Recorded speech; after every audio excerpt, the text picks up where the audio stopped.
we will have another panel later on. So I would like now to invite a Minister Designate for National Defense, that is Dovilė Šakalienė. Let us welcome her on stage. Sėskime iš karto. Let's take a seat. It's the format where the audience can also ask us something virtually, so we will give them this opportunity. And just recently we spoke with the Commissioner for Defense, and he said such a phrase, and I heard someone making remarks that, you know, he says such a words and ensuring funding for defense is not so easy, but we need to continue talking about this, and only then is something will start happening. At least this is something that I heard backstage. Madam Šakalienė, what are your hopes regarding this big bang, the change in policy regarding the change in defense spending, which could step up our defense against Russia, in the threat of Russia? That is not a very hopeful question, but I think that is a question of our commitment. Understanding the geopolitical situation and the rising threat, we have to take steps both on national level as well as at the EU level, and we have to invest more into our defense so that it would be in line both with military advice and with our capabilities within the alliance. Because now we have an inadequate situation when US contributes to defense proportionately, and they take the largest share of the burden, even though Europe is the most stable region and the wealthiest region in the world. And we are sitting on the front line, so we, in our national level, we have to raise our contribution to defense. Well, we made very small steps to raise our funding for defense, and spending only those 3% for our defense would mean that we will have our division only by year 2040, which is not acceptable. So, you know, we have to raise it up, maybe up to 5%. Of course, I wouldn't like to enumerate any particular figures before I started my position. But clearly seeing the prospects presented during the Defense Council, how our defense capabilities will look like in the time scale and according to our financial needs. We know our targets. We have to defend ourselves effectively. And how much it will cost, we have to see and find out how much we need to generate over a certain period of time. And we will definitely communicate that when we know this, which is pretty obvious. I have spoken to the defense, to the chief of defense. It will not be 3.5% or 2%. So now it probably may be 5% or even higher. I cannot tell you precisely, but we need to have the division in 2030, and we have to respond to our defense plans. There's another specific figure, which probably you have heard, that the survey of Lithuanian defense power carried out by New Generation Warfare Center is established in Washington. And it modeled a military conflict scenario, what would happen if Lithuania was attacked by Russia in 2027. And there were various assumptions made if Vilnius was under siege for 3 days or Vilnius for 7 days. So what investments would be needed for defense? It provided that we would need 10 billion euros in 4 years. So how does this figure sound to you? I think that this figure is a good one, but we need to start thinking of a different financial perspective.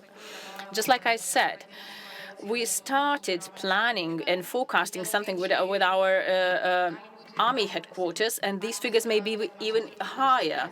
But the fact is that we need to make up our mind of how our preparations will look like, because there are certain options, but we have a clear goal and we have a certain timeline. So it cannot be 2036 or 2040. So this means that based on this, we will have to plan our funding. I think this investigation was very good and very clear because it made us consider our own responsibility, because some people really felt that and thought that NATO will do something for us. But we are NATO ourselves. We are already a part of NATO for several decades. So, some even believe that NATO does not exist and it's only us who have to do everything, The narrative that we would have to fight for ourselves for at least 10 days was probably based on a former narrative. Now, new regional defense plans have been built on a different paradigm, and response, notification, and involvement, there are different, plans made up now, and we have a growing number of allies. So we're not talking about the situation whether or. You are not talking about tanks or drones. We need to have both, and it is our responsibility, and we have to have additional forces from our allies. We have to have our own acquisitions, and we have to encourage acquisitions around. We have to have defense acquisitions in order to promote defense industry, to open new factories. And of course, we are too small to reignite the European defense industry, but we may become one of be among the facilitators of this. What do you mean by saying that we are too small to reignite in defense industry? Because Commissioner Kubilius said that the condition of military industry in Europe is weak. Well, first of all, on the national level, we should invite the big defense industry players to our country. We should attract more investments, including Rheinmetall, Leonardo, and other companies. And we should also develop our national defense industry. We should not only have the factories, but we should also have entire industrial parks, which would show that we really invest and that we really care about this area. This could be an additional driver for our economy.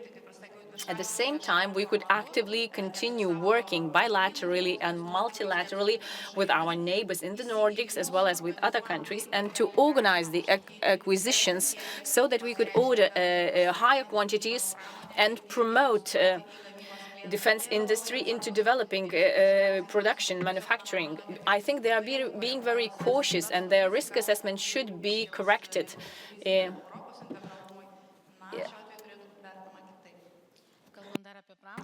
When it comes to industry, last year, Lithuanian defense industry awards were conferred, and unmanned aerial vehicle was elected as the winner, which is referred to as WASP.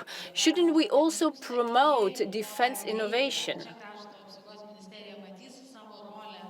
Will a Ministry of Defense see its role in promoting industrial development in this sense? Definitely yes. Closer cooperation in defense industry and closer cooperation between the academia and our army has to happen, and everything's moving forward very fast. But at the same time, I really like our colleagues Germans said, that we need everything. We need the new and the old technologies. We need artillery cannons, as well as innovation.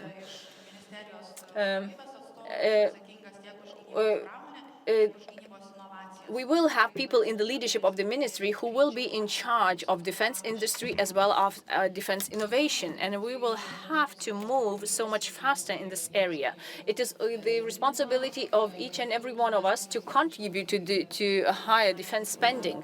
And I think I saw somewhere in the media when you said that cows will be frightened by gunshots. So what would be the contribution, very specific contribution of each and every citizen? Where should we cut in order to spend more on defense? So where will we start our cuts first? I think we should change our mindset and our narrative of speaking about this defense speaking. We are a small state, and continuous tensions, pressures, and savings, this is something that our society is used to. And this raises a lot of tensions in our society.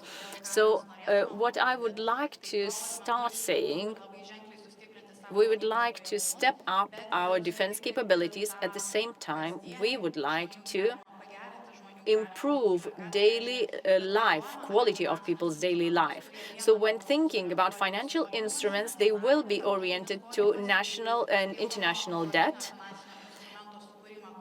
And we will also come up with additional EU funding instrument for stepping up defense capabilities, but we should also think of certain mechanisms within our national budget, maybe progressive task, maybe a solidarity task, because we are short of a large chunk of income for education and for social security.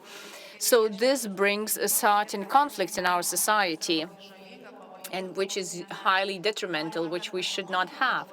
We want our economy to be growing faster, so defense industry could be one of the good elements of our economy. Energy and defense industry could go hand in hand together. We shouldn't be very tight on our spending, but we should be a state like Finland, who is planning its defense, but it also plans its economic growth. So, do we need a change in our mindset? In one of our panels, we heard a very nice, beautiful saying that Lithuanians were always right when it came to Russia. Germany and Western Europe have woken up to the threat of Russia. So, in your opinion, how well do we understand that Russian threat, that our defense is priority? So, our public polls show different results. So it depends, our understanding of Russian threat depends on the age group you fall into. It depends how urgent we think this threat is, how much of a contribution and support we hope from our foreign partners. So hopefully there is room for improvement, and we still need to work with our young people. And I talked to a colleague of mine just recently. We need to figure out what motivates our young people, because it is specifically the younger generation that do not trust the state, that they do not want to contribute to our defense. So we have now trouble attracting conscripts. So how do we overcome that problem? Why do our young people avoid military service? So what is wrong? What is wrong when it comes to young people? What we see is lack of manpower. Definitely, we see that some people are very reluctant to join the military. Very few people want to actively contribute to national defense. Our units, local military units, could be a solution, because we do have some groups of people who are willing to join the defense efforts, but some fine-tuning is needed. But we see potential to create units in Lithuania, across Lithuania. We do not want to play these political games and blame the previous government for all the problems we have. We have issues, yes, we recognize that. We're very small. For Germany, for US, it's not important whether you're leftist or somebody on the right. You're a Lithuanian. But so what do we need to do first to improve our defense situation? The German brigade, its arrival in Lithuania, I believe this is a key matter for our defense. The second thing is to improve and to strengthen our defense capabilities and defense industry production. So we need to work on the defense industry, innovations, civil defense. And for that, we have our local groups, as I mentioned, local defense group. So we have clear tasks when we are prepared to do that since day one. You mentioned Germany and the German brigade here in Lithuania. Just recently, we had hopeful news and good news coming from Germany. The German parliament started deliberating pieces of legislation that have to do with the German brigade in Lithuania, even though Germany just was going and experiencing political turmoil, and that turmoil did raise some concerns here in Lithuania as to the fate of that German brigade. So are you more hopeful now? I have planned a meeting with Boris Pistorius, and hopefully we'll discuss that matter further. We do see this national understanding and national commitment from Germany, and I had the opportunity to listen to debates in Bundestag, and I see that understanding there how critical this project is and how this project is significant for German reputation, because Germany is the most economically capable country in Europe. It's very powerful economically, and it definitely is committed to realizing that power. So aren't you concerned about the political turmoil in Germany? Are you still hopeful about the German brigade in Lithuania? Well, political situation is complicated globally. We saw a lot of turmoil happening, and you have also the word fracturing security landscape in the title of your conference. So there are tensions across the world. We're seeing tensions that could potentially can turn into wars. We saw and we see still a lot of hot points across the world, and we understand that it will not be easy. We cannot guarantee that the German brigade will be here. Yes, there is political turmoil, but we have a goal, we have a task, and we will have to deal with it. But it's a question of political responsibility. We have very little choice in what we can do. We have to do what we've set out to do. One or two questions from the audience. We still have time. Just write them in slido.com, but we're to wrap up our conversation. Are there plans to organize joint procurement together with other Baltic countries or Poland when it comes to defense? Yes. In 8 plus Germany and Poland format, we see the potential for these joint procurement. Just with my colleagues, last week, we talked about the opportunities to expand our cooperation. Because we do have different needs and similar needs. We need critical infrastructure and critical infrastructure security measures. We need joint border protection measures. As a region, we have to understand, and even in the NATO regional defense plans, we are an area and a region that cannot be divided into small areas. Yes, we have our national identity, sovereignty, but we are very small. And when it comes to defense, you need to cooperate effectively, to be friends with neighboring countries. So I believe that together with our direct neighbors, Latvians, for example, Poland, and our bigger neighbors in the Nordic countries, we need to cooperate and move forward. So thank you very much. All the best in your endeavors in the future.